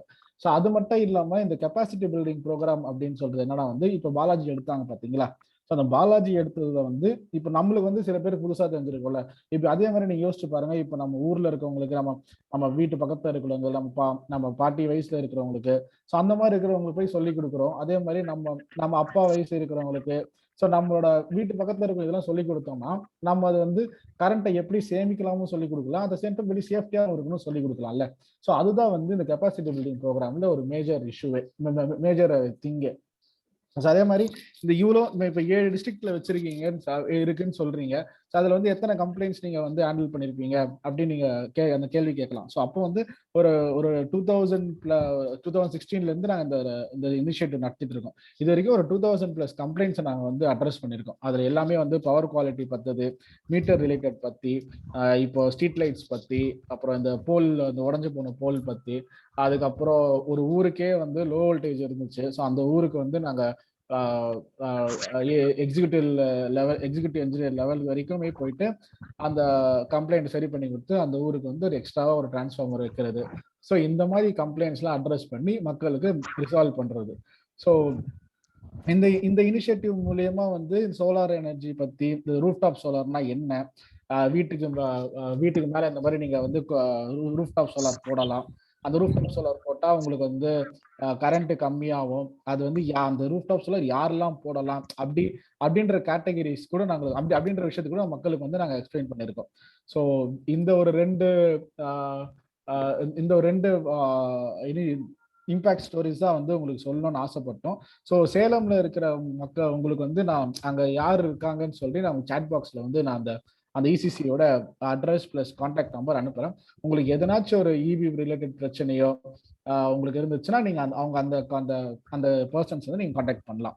சரிங்களா? ஸோ அதுக்கப்புறம் நம்ம வந்து இப்போ இந்த 3 ப்ரெசன்டேஷனுமே வந்து மெயினா எதுக்குன்னா வந்து நம்ம இந்த கரண்ட் நம்மளுக்கு வந்து எப்படி கம்மி பண்ணணும், அதே மாதிரி எப்படி நம்ம சேவ் பண்ணணும்ன்றதா அதுவே. ஸோ நம்ம இப்போ யூஸ் பண்றோம், அடுத்த ஒரு ஃபார் நெக்ஸ்ட் ஜென்ரேஷனுக்கு நம்ம வந்து இந்த மாதிரி கரண்ட் இருக்குமா, இந்த மாதிரி ஒரு சீம்லெஸ் கரண்ட் இருக்குமா அப்படின்றது அந்த ஒரு அசம்ஷன்லேயே நம்ம இருக்கிறோம்ல. ஸோ அதுக்காக தான் நம்ம வந்து ஒவ்வொரு வாட்டியும் கரண்ட் யூஸ் பண்ணும்போது திங்க் பண்ணி யூஸ் பண்ணணும். ஸோ நம்ம எல்இடி பல்புன்னு சொல்றாங்கல்ல, அதெல்லாமே வந்து இப்போதைக்கு இருக்கிற லேட்டஸ்ட் டெக்னாலஜி. நம்ம பழைய குண்டு பல்பெல்லாம் வந்து மாத்திட்டு எல்இடி பல்ப் யூஸ் பண்ணுன்னு சொல்றாங்க. இப்போ இந்த ஃபேன் ரிலேட்டடா சொன்னாங்க, இந்த ஸ்டார் லேபிள் ரிலேட்டடா சொன்னாங்கல்ல. ஸோ இதெல்லாமே வந்து வீட்டில் இல்லாதவங்களுக்கு வந்து யோசிச்சு அதை வந்து ரீப்ளேஸ் பண்ணுங்க. ஸோ ரெடியூஸும் பண்ணுங்க. ஸோ இந்த பிளெட்ஜ் நீங்க வந்து எல்லாருமே கண்டிப்பா நீங்க கடைப்பிடிக்கணும்ட்டு எங்களோட விருப்பம். அது நம்மளுக்கும் நல்லா இருக்கும், நாட்டுக்கும் நல்லா இருக்கும். Thank you. Thank you so much, Bharat. I want to say that we really want to thank each and every one of you for listening. But adalaku munadi, I think a great round of appreciation for all those of you who have already started putting in comments in our chat box. And we're seeing these comments and எனக்கு என்ன நல்லா நிறைய புரியுதுன்னா that you're already a very informed group of students and ஒரு batch-னு எனக்கு தோணுது. First of all, thank you for putting out your comments. Now, how we'll go about with this is நம்ம பின்னாடில இருந்து நம்ம போக ஆரம்பிக்கலாம். First I hear that Mr. Munu Prasad is asking us about the relevance of renewable energy and the use of renewable energy. இந்த topic பத்தியும் அப்புறம் இன்னொரு topic பத்தியும் பாலாஜி அடுத்து next I'll hand it over to him. But அதுக்கு முன்னாடி I wanted to take this question on TangentCo's WhatsApp number and then about their ability to do this, ability to respond to that. So first one thing that I want to put down is 1912. So 1912 is your helpline number. உங்களுக்கு என்ன விதமான power supply problems இருந்தாலும் நீங்க 1912 reach பண்ணலாம். அது தவிர TangentCoவோட அவங்க சொன்ன மாதிரி ஒரு வாட்ஸ்அப் நம்பர் இருக்கு. அந்த நம்பரும் நான் வந்து இப்போ ரெண்டுமே சாட் பாக்ஸ்ல போட்டிருக்கேன். ஸோ let's say that நீங்க ஏதாவது ஒரு எலக்ட்ரிசிட்டி கம்ப்ளைண்ட் ஒரு கிரீவன்ஸோ உங்களுக்கு இருந்ததுன்னா you can always write to this number. But என்ன ஒரு ப்ராப்ளம் இருக்குன்னா இந்த number is not always active and it depends upon நீங்க எந்த ஏரியால இருக்கீங்க, அதுக்கேத்த மாதிரி உங்களோட வாட்ஸ்அப் நம்பர்ஸும் மாறுது. அப்புறம் பிளஸ் அதுக்கேத்த மாதிரி உங்க அந்த வாட்ஸ்அப்ல வந்து அவங்களோட ரெஸ்பாண்டிங் டைம் அவங்க எடுக்கிறதும் சரி, அது எல்லாமே டிஃப்ரெண்டா இருக்கு. So it's always good to have the local உங்களோட ஏஇ இல்ல ஜேஇயோட ஒரு கான்டாக்ட் நம்பர் இருக்கிறது ரொம்ப நல்லது. நீங்க வந்து TangentCoவோட வெப்சைட் போனீங்கன்னாலே அது உங்களுக்கு அவைலபிளா இருக்கும். I'm going to link you to this so that உங்களுக்கு எனி பாயிண்ட் இன் டைம் உங்களுக்கு ஏதாவது கம்ப்ளைண்ட்ஸ் இருந்ததுன்னா உங்களோட TangentCo இந்த வெப்சைட்ல கான்டாக்ட் அஸ்ங்கிற லிங்க்ல போயிட்டு நீங்க தேடினீங்கன்னா உங்களோட என்ன கிரீவன்ஸா இருந்தாலும் நீங்க வந்து அவங்களை ரீச் பண்றதுக்கான வழி உங்களுக்கு அதுல இருக்கும். சோ இதெல்லாம் தவிர நம்ம எதுக்கு இதை பத்தி இன்னைக்கு பேசணும் அப்படின்னா, like I said, you guys have already a certain level of awareness உங்களுக்கு ஏற்கனவே இருக்கு. பட் ஆனா எவ்வளவு பேர் ஆக்சுவலா நம்ம வீட்ல உட்கார்ந்து இதை பத்தி யோசிக்கிறோம்? And even if we have knowledge about this, இதை பத்தி நிறைய தெரிஞ்சிருந்தாலோ இல்ல வந்து எப்படி கன்சர்வ் பண்ணுறதுங்கிற விஷயம் பத்தி தெரிஞ்சிருந்தாலும் நிறைய பேர் நிறைய டைம் அது ஆக்சுவலா செயல்படுத்துறது கிடையாது. சோ அதுக்காக வந்து நம்ம in fact mister Balasubramaniam I think வந்து ஹைலைட் பண்ணிருந்தாங்க, எனர்ஜி ஆடிட்ங்கிற டாபிக் பத்தி அவங்க சொல்லியிருந்தாங்க, எனர்ஜி கன்சர்வேஷன் பத்தி சொல்லியிருந்தாங்க. சோ பிஇஇ அதாவது பியூரோ ஆஃப் எனர்ஜி எஃபிஷியன்சிங்கிற ஒரு கவர்மெண்ட் பாடி வந்து ஒரு இசிபிசின்னு ஒரு ஸ்டாண்டர்ட் வச்சிருக்காங்க, which is basically energy conservation building energy கன்சர்வேஷனுக்காக ஒரு பில்டிங் கோட். அது என்ன சொல்லுதுன்னா, உங்க பில்டிங்க எந்த மாதிரி கட்டினீங்கன்னா, நீங்க எந்தெந்த பொருள் யூஸ் பண்ணீங்கன்னா, எவ்வளவு வென்டிலேஷன் வச்சீங்கன்னா, அந்த மாதிரி சில ஸ்டாண்டர்ட்ஸ் எல்லாம் மென்ஷன் பண்ணுது. இந்த எல்லா ஸ்டாண்டர்ட்ஸையும் நீங்க ஃபாலோ பண்ணீங்கன்னா உங்களோட வீடு வந்து எனர்ஜி கன்சர்வ் பண்ற மாதிரி இருக்கும் அப்படிங்கறத அந்த கோட் சொல்லுது. சோ இந்த மாதிரி விஷயங்கள் பத்தி உங்களுக்கு அவேர்னஸ் இருக்கிறது, I am very happy that someone brought it up. But இது வந்து உங்களுக்கு பில்டிங் கட்டுற லெவல்ல இருக்கிறதுங்கிறதுனால அது தவிர முக்கியமான ஒரு டாபிக் பத்தி அவங்க சொன்ன அதே டாபிக் பத்தி நான் உங்களுக்கு ஹைலைட் பண்ண போறேன், which is energy audit. So sorry, ஒரே நிமிஷம், I'm just going to give you the link to that. நாங்க வந்து சிஏஜில வந்து ஒரு எனர்ஜி ஆடிட்டிங்கிற விஷயத்த வந்து ஒரு சர்வே மாதிரி நாங்க பண்ணிருந்தோம். அதுக்கான ரிப்போர்ட் நான் இங்க உங்களுக்கு அட்டாச் பண்ணிருக்கேன்.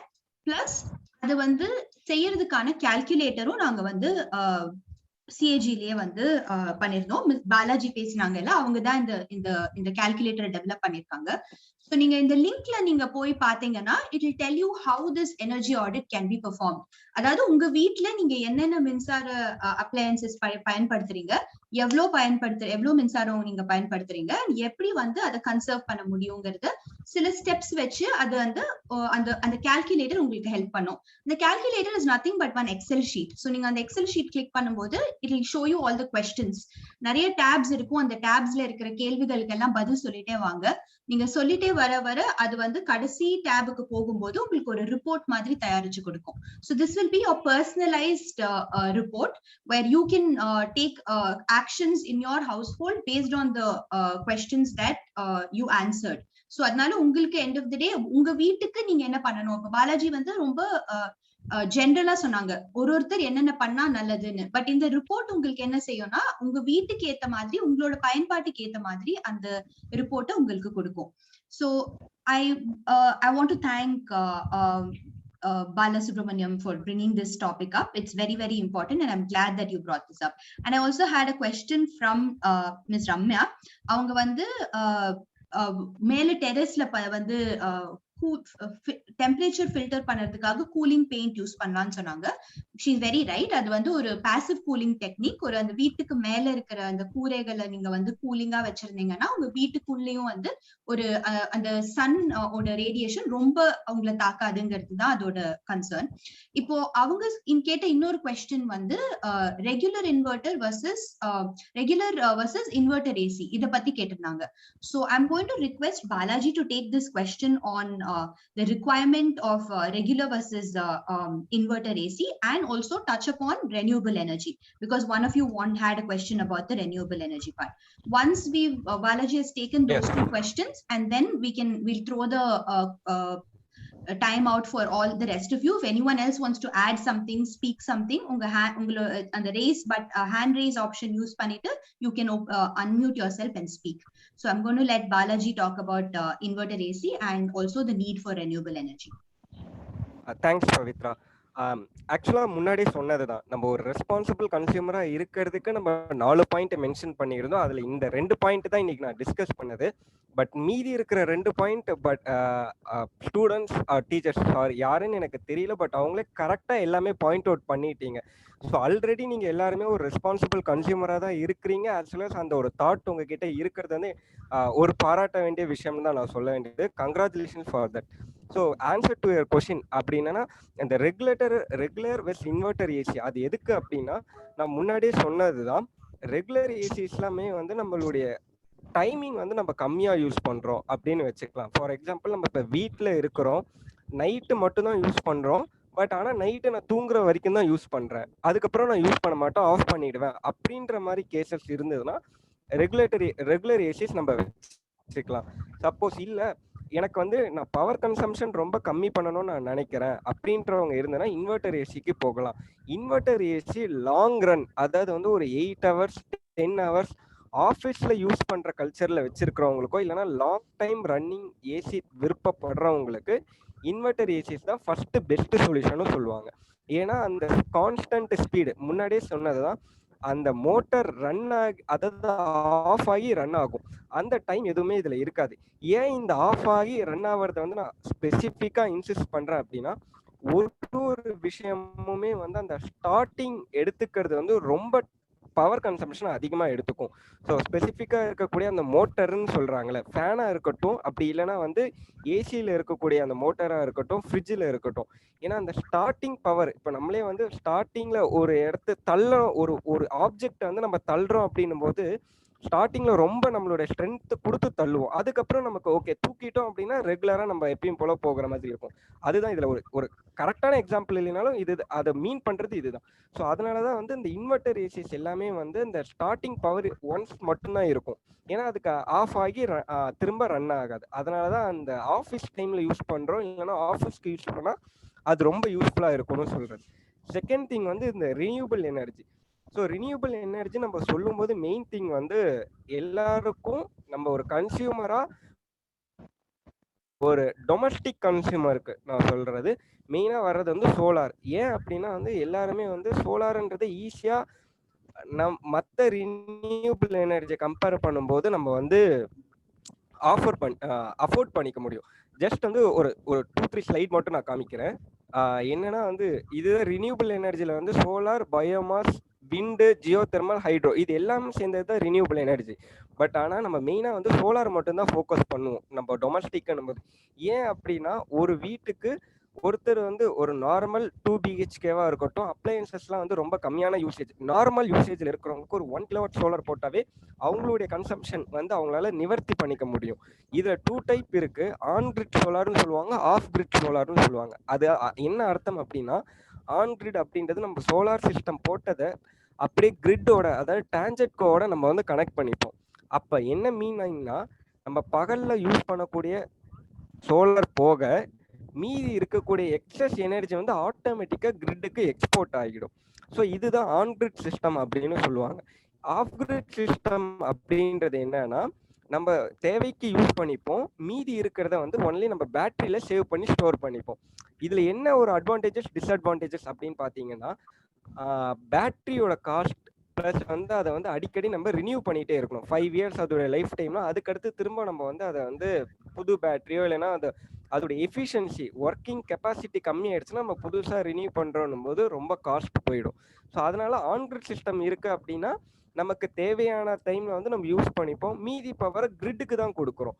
ஸோ அந்த கிரிட்டுக்கு கொடுக்கறதுனால நமக்கு மீதி டைம் எப்பப்பெல்லாம் வேணுமோ நம்ம கிரிட்ல இருந்து கூட நம்ம எடுத்துக்கலாம். இதுக்காக தான் வந்து 2019ல நெட் ஃபீடின் அப்படின்ற ஒரு பாலிசி கொண்டு வந்தாங்க. ஸோ அந்த பாலிசி போகிறதுக்கு முன்னாடி நம்ம இப்போ சோலார் இன்ஸ்டால் பண்ணணும் அப்படின்னு பார்த்தீங்கன்னா ஜஸ்ட் வந்து நம்ம மொட்டை மாடியில் ஷேட் ஃப்ரீ ரூஃப்டாப் ஏரியா எவ்வளோன்றது தான் நம்ம கணக்கிடணும். அந்த கணக்கிட்டு அந்த இடத்துல தான் நம்ம கன்சம்ஷன் எவ்வளோ எலக்ட்ரிசிட்டி ஒரு வருஷத்துக்கு நம்ம யூஸ் பண்றோம் அப்படின்றது பார்த்துட்டோம்னா, ஃபார் எக்ஸாம்பிள் ஒரு வருஷத்துல ஒரு வீட்டில் அவங்க வந்து 3000 யூனிட் யூஸ் பண்றாங்கன்னு வச்சுக்கலாம். நம்ம வீட்டில் இருக்கிற சதுரடியை பொறுத்து நம்ம எப்படி போடுறோன்றதை டிசைட் பண்ணிக்கலாம். ஃபர்ஸ்ட் திங் வந்து என்னன்னா, எத்தனை அளவுக்கு ஒரு ஸ்கொயர் ஃபீட், அதாவது வந்து 1 kilowatt ஆஃப் சோலார் பேனல் போடுறதுக்கு வந்து 1500 யூனிட்ஸ் வந்து நமக்கு ப்ரொடக்ஷன் கொடுக்கும். ஸோ இப்போ ஒருத்தவங்க வீட்டில் வந்து 300 யூனிட்ஸ் ஒரு வருஷத்துக்கு கன்சியூம் பண்ணியிருக்காங்க அப்படின்னா அவங்க வந்து 2 kilowatt சோலார் பேனல் வந்து போடணும். இதுதான் சிம்பிளான ஒரு பேசிக்கான கால்குலேஷன். ஸோ ஓகே, நமக்கு இப்போ எவ்வளோ தேவைன்றது தெரிஞ்சிருச்சு. பட் ஆனால் நம்ம வீட்டில் அந்த அளவுக்கு ஸ்பேஸ் இருக்கணும், அதுதானே முக்கியம். ஸோ இப்போ நம்மளோட வீட்டில் வந்து 130 ஸ்கொயர் ஃபீட், நான் சொல்றது இடைவெளி எல்லாமே விட்டு, ஏன்னா ஒரு பேனலுக்கு தேவையான ஆக்சஸ்லாம் விட்டு ஒரு 100 to 130 ஸ்கொயர் ஃபீட் இருந்தால் 1 கிலோவாட் சோலார் பேனல் நம்ம போட முடியும். ஸோ இன்கேஸ் அவங்க அந்த குறிப்பிட்ட கன்சியூமருக்கு 260 ஸ்கொயர் ஃபீட் இருந்துச்சு அப்படின்னா அவங்க வீட்டில் 2 கிலோவாட் சோலார் பேனல் போட்டுக்கலாம். இதுதான் வந்து நம்மளுடைய அந்த சோலாருக்கு உண்டான ஒரு ஜென்ரல் இன்ஃபர்மேஷன். ஸோ இப்போ அந்த சோலாரை பற்றின விஷயமும் சரி, plus inverter AC as well as non regular AC அதுக்கு உண்டான கொஷின்ஸும் நான் ஆன்சர் பண்ணிட்டேன்னு நினைக்கிறேன். இதில் யாருக்காவது டவுட்ஸ் இருந்துச்சு அப்படின்னா நீங்கள் கேட்கலாம். பிஃபோர் தட் ஒரே நிமிஷம் சார், நான் சொல்லியிருந்தேன்ல சேலம் டிஸ்ட்ரிக்ட்ல வந்து ஸோ டிசிசி இருக்காங்க அப்படின்ட்டு. ஸோ அவங்களோட கான்டாக்ட் நம்பர், அந்த அட்ரஸ், அந்த இமெயில் ஐடி உங்களுக்கு நான் இப்போ சாட் பாக்ஸில் மெசேஜ் பண்ணுறேன். ஸோ நீங்கள் உங்களுக்கு any thing with them, so நீங்கள் வந்து அவங்களை கான்டாக்ட் பண்ணலாம். ஸோ அவங்க வந்து உங்களுக்கு ஹெல்ப் பண்ணுவாங்க. Thank you.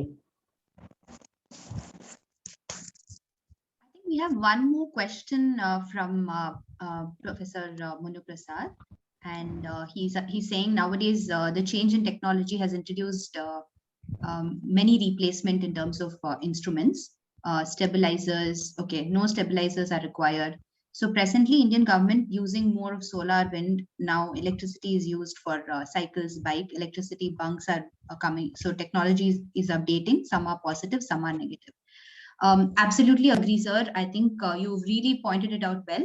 Nariya minsaram ubhogikradukana different technologies vandirukku namakku. In fact, we even have IoT madri, that Internet of Things in solra smart home technology. Unga veetla irukra appliances நீங்க உங்க phone மூலமாவே control பண்ணலாம். So இந்த மாதிரி நிறைய technologies வந்துட்டே இருக்கு.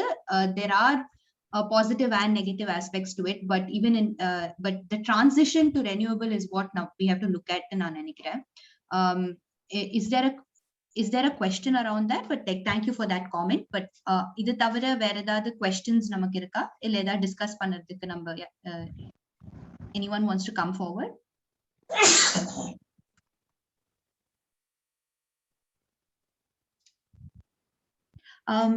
I guess Mr. Monu Prasad is there. Sir, please speak.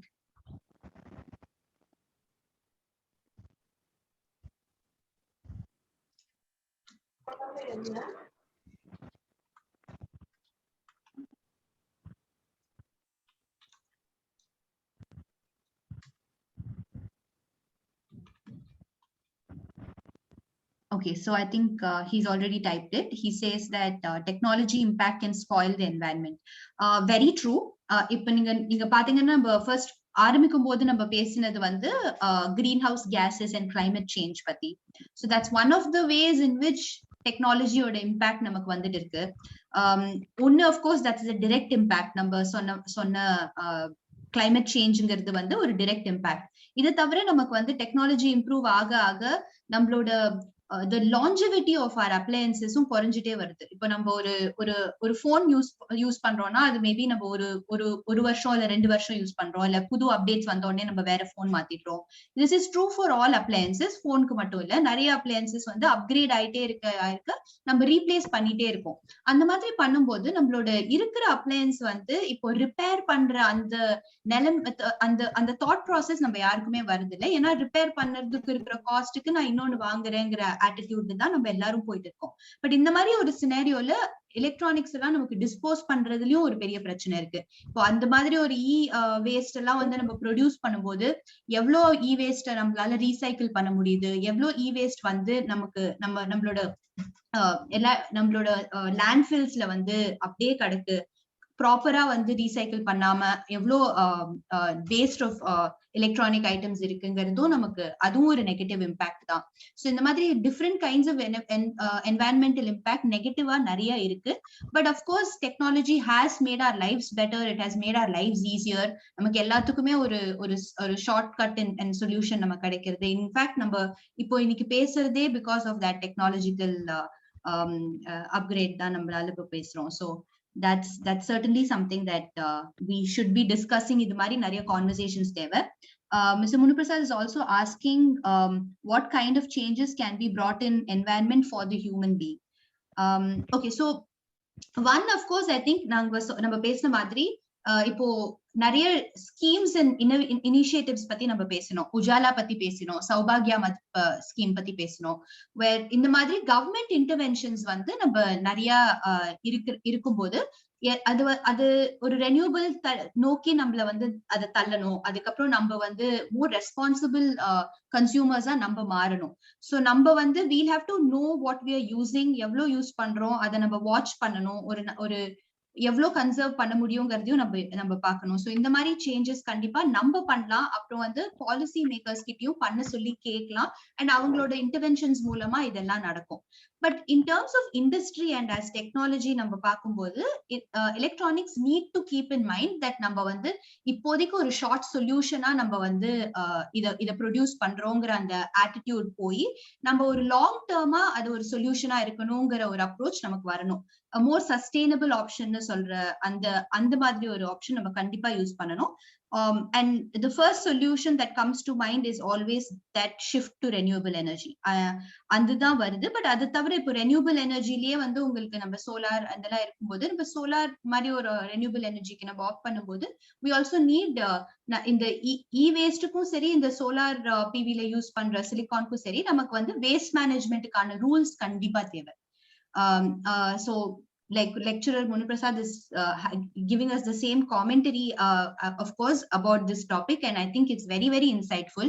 கண்டிப்பா வந்து அவர் சொல்ற மாதிரி நிறைய e-waste வந்து நெகட்டிவா இம்பாக்ட் பண்ணுது நம்ம என்வாயன்மெண்ட். அது ரீசைக்கிள் பண்ணக்கூடிய விதத்துல நம்ம அது ப்ரொடியூஸும் ஆகல, அண்ட் அது ரீசைக்கிள் பண்ணக்கூடிய infrastructure நம்ம கிட்ட இல்ல. The amount of money we have to spend to recycle it makes the whole purpose வந்து futile. So அதனால வந்து இது ரெண்டுமே இப்போ நமக்கு ப்ராப்ளமா இருக்கு. There needs to be a good like management, waste managementக்குன்னு ஒரு சில ரூல்ஸ் ஃபாலோ பண்ணது. There are rules that both at the state and central level நிறைய ரூல்ஸ் வந்திருக்கு. ஆனா அந்த எந்த ரூல்ஸுமே நம்ம கம்ப்ளை பண்றோமாங்கிறது செக் பண்ற ஒரு மானிட்டரிங் அண்ட் இவாலுவேஷன் சிஸ்டம் நம்ம கிட்ட இல்ல. அதனால நம்ம அந்த விஷயத்துல கண்டிப்பா நம்ம வந்து டெக்னாலஜி க்ரோ ஆக ஆக புது சொல்யூஷன்ஸ் வர வர நம்ம வந்து இருக்கிற இ ப்ராடக்ட்ஸ் நம்ம எப்படி வந்து ரீசைக்கிள் பண்ணாங்கிறத பத்தி கண்டிப்பா நம்ம வந்து திங்க் பண்ணணும். அண்ட் நம்ம பண்றதை விட இந்த மாதிரி லார்ஜ் ஸ்கேல்ல ப்ரொடியூஸ் பண்ற மேனுஃபேக்சரர்ஸும் திங்க் பண்ணணும். So I think that's it from me. And Bharat, do you want to add something?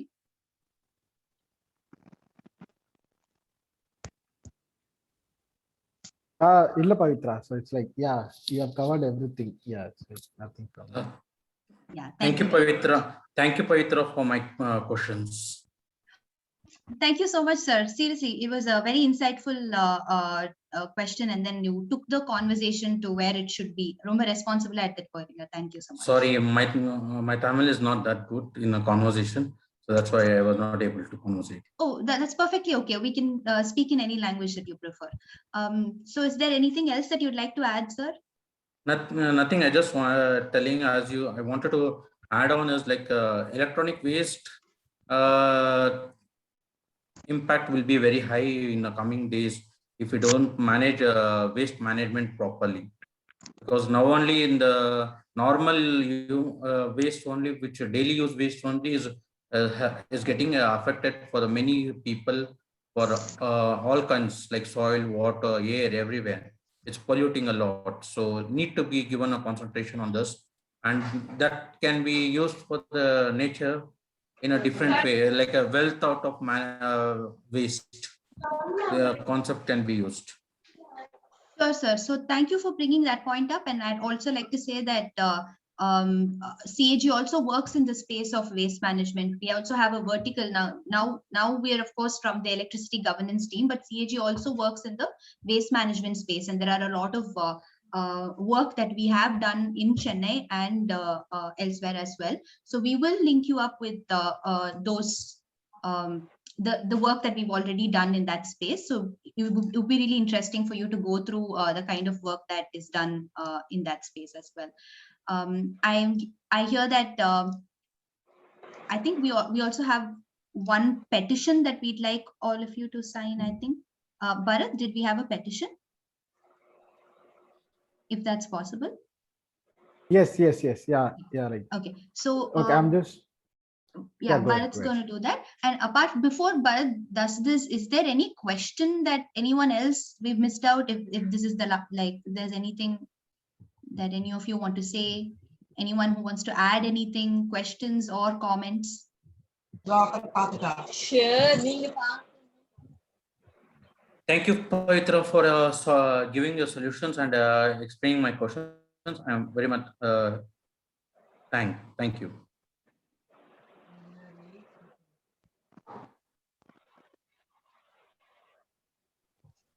Thank you, Mr. Munprasad sir. Like I said, I am going to paste the solid waste management work that CAG has done.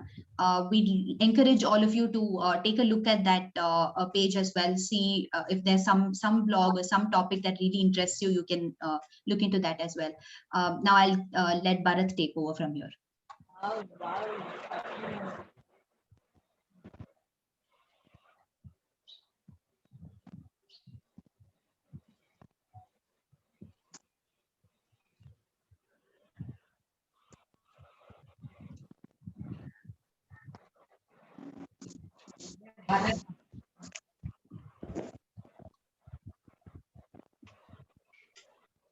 Bharat, are you here?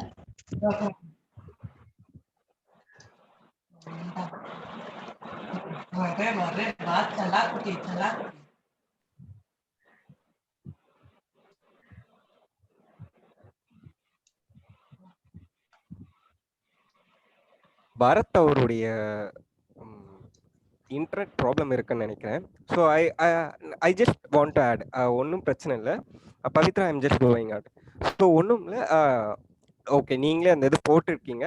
இப்போ நம்ம road death அது வந்து அதிகமாக இருக்கு. So அது வந்து நிறைய ஸ்பீட்ஸ்னால போகிறதுனால இருக்கு, இல்லைன்னா ரேஷ் டிரைவிங்னால இருக்கு. ஸோ இந்த மாதிரி அதிகமான ஸ்பீட்ல டிரைவ் பண்றதுனால வந்து நமக்கு நம்மளுடைய ஸ்டேட்லயே வந்து நமக்கு நிறைய. Hello, yes Bharat, yes. Yeah sorry sir, go ahead. Yeah, okay. நிறைய டெத் எல்லாம் இருக்கு. ஸோ இது எல்லாத்தையுமே வந்து நம்ம வந்து எப்படி கம்மி பண்ணலாம் அப்படின்றதுக்காக தான் நம்ம வந்து ஓகே தமிழ்நாட்டில் வந்து அர்பன் ரோட்ஸ்ல ஒரு ஸ்பீட் லிமிட் 30 km/h அந்த இதுல இருந்தா போதும் அப்படின்றதுக்காக தான் வந்து நம்ம ஒரு சேஃப் ஸ்பீடா இருக்கும் எல்லாருக்குமே அப்படின்றதான் வந்து நம்ம வந்து ஒரு பெட்டிஷனா போட்டிருக்கிறது. ஸோ இந்த பெட்டிஷனோட லிங்க் தான் இங்க கொடுத்துருக்கோம் சேட் பாக்ஸ்ல. ஜஸ்ட் எல்லாருமே அதை வந்து நீங்க சைன் பண்ணீங்கன்னா ரொம்ப யூஸ்ஃபுல்லா இருக்கும். உங்களுடைய தாட்ஸ் அதுல இருந்து ஏதாவது இருந்ததுன்னா கூட எங்களுக்கு ஷேர் பண்ணலாம். ஷேர் அது உங்களுடைய ஃப்ரெண்ட்ஸ் அண்ட் ஃபேமிலி சர்க்கிளுக்கும் நீங்க ஷேர் பண்ணுங்க. So adding to that, so இது வந்து ஒரு எங்களோட one other project road safety ப்ரோக்ராம்ன்ட்டு. ஸோ அதில் தான் வந்து இது பண்ணிட்டு இருக்கோம். ஸோ நம்ம எல்லாருக்குமே தெரியும் லைக் பைக் அண்ட் காரோட அந்த ஸ்பீட் என்னன்ட்டு. ஸோ நிறைய சைன் போர்ட்ஸ் இருக்கும், நம்ம சைன் போர்ட்ஸ் பார்த்துருப்போம். அதில் அர்பன் ரூரல் எல்லா இடத்துலையும் நம்ம பார்த்துருப்போம். ஸோ அதில் வந்து இந்த பெட்டிஷன் வந்து இந்த ரோட் டெத்ஸை எப்படி கம்மி பண்ணலாம் அப்படின்றது இதுக்காக இந்த பெட்டிஷன் நாங்கள் வந்து கிரியேட் பண்ணியிருக்கோம். ஸோ இந்த பெட்டிஷன் நீங்கள் சைன் பண்ணி உங்கள் ஃப்ரெண்ட்ஸ்க்கு அப்படியே நீங்கள் ஷேர் பண்ணீங்கன்னா ரொம்ப நல்லா இருக்கும்.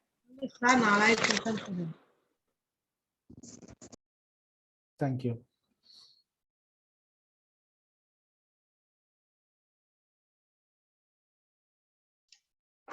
So yes, thank you everyone. If I'm not wrong, I think there's someone from the institution who would like to speak in the end. There's a vote of thanks according to the agenda. So if we have a professor who will just conclude this event, it will be really helpful. And also from our side, we want to really thank you all for your participation and just spending your evening with us. We hope that we have given you something helpful to take with you and something that you can use on your daily life. And I really hope that, like Bharat said, you would take the pledge to rethink, replace, and also reduce the amount of energy that you are consuming. Thank you.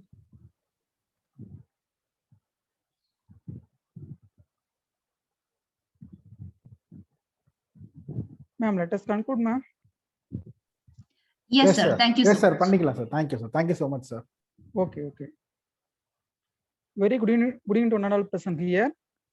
First of all, I am very glad to thank Citizen Consumer and Civics Action Group Chennai for accepting our invitation to jointly organize this webinar on responsible energy consumption. Next, my special thanks goes to today's resource persons, Ms.